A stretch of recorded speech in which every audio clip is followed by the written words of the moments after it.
l'Américain Taylor et le Cubain Pichardo. Et puis on suivra également la hauteur féminine avec des incursions entre les différentes courses. Et pour confirmer le fait que ici à Monaco c'est bel et bien la Mecque du demi-fond, eh bien on a prévu un 1500 mètres masculin qui n'est pas Ligue de Diamant.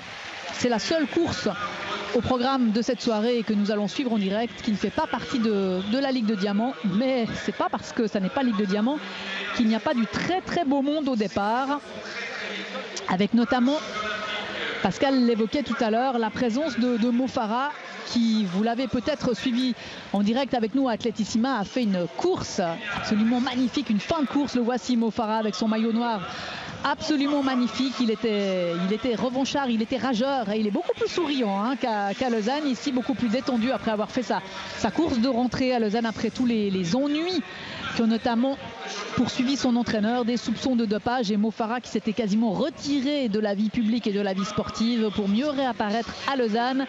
Et les principaux opposants à Mo Farah, eh bien il y a du très beau monde. Il y a le champion olympique Taoufik Makhloufi, l'Algérien, que l'on a aperçu en gros plan.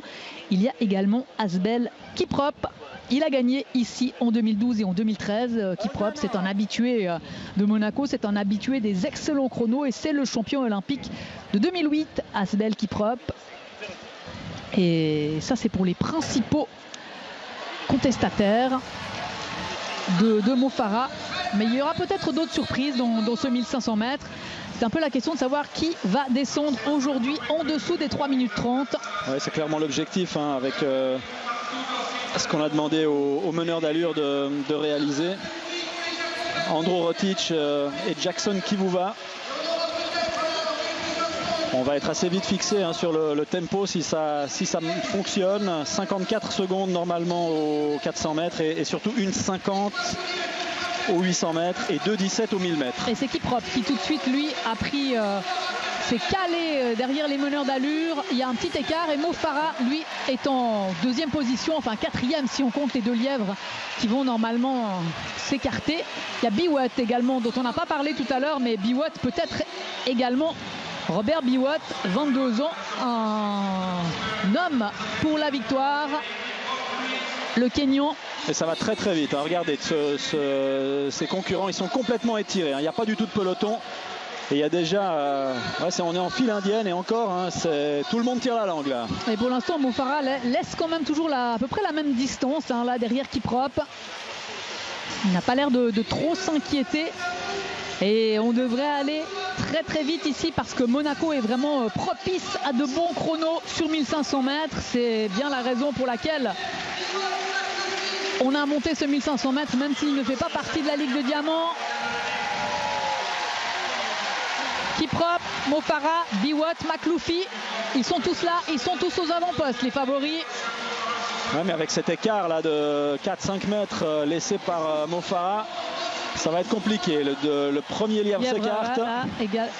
Exactement. On est passé en 1,50 pile. C'est parfait. Et toujours dans la virement, il tient bien la foulée du lièvre. Ouais, l'écart augmente sensiblement.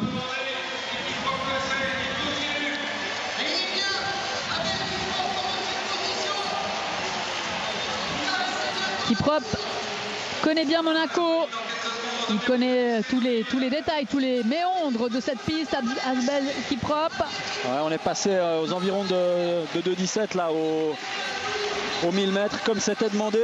Et Kiprop est seul. Ouais, parce que le lièvre là, il ne peut plus en avant.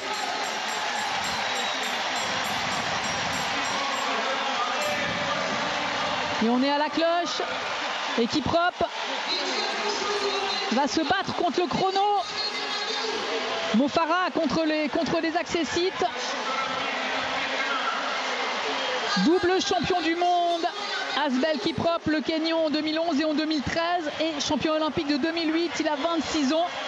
Il creuse l'écart encore, regardez ça. Il a une facilité, Kiprop.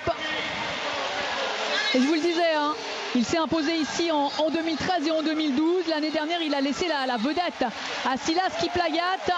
Il y a un gros chrono au bout là, un très gros chrono. 3:27:34, le record du meeting. Ah, mais attendez, ça va être... on est tout près du record du monde là. Oh là là, 6,69 pour Kiprop. Colossal. Je crois que c'est la deuxième performance mondiale de tous les temps. Eh oui, non, troisième. La troisième Troisième performance. LD Rouge et Lagat. Ouais, c'est des légendes. Hein. 3,26,69. Et derrière, il y aura aussi des beaux chronos, même s'il y a de l'écart. Je ne sais pas s'il y a un autre concurrent en dessous de 3,30, mais là, course énorme d'Asbel Kiprop. Ah oui, il y en a beaucoup hein, qui ont fini en dessous de 3,30. Il y a Makloufi, 3,28,75, c'est son meilleur chrono de la saison. Ouais, c'est son record personnel même. Et Abdelhadi Iguider également, le Marocain. 3,28,79. Mo Farah, 3,28,93. C'est énorme cette course. Regardez les deux, l'Algérien et le Marocain, là, Makloufi et Iguider. Et Makloufi, le champion olympique, a trouvé à qui parler ce soir avec Asbel Kiprop. Ouais, mais là c'était une course au chrono, hein, vraiment, où tout le monde était là pour réussir un gros chrono et peut-être pas trop se préoccuper de la place.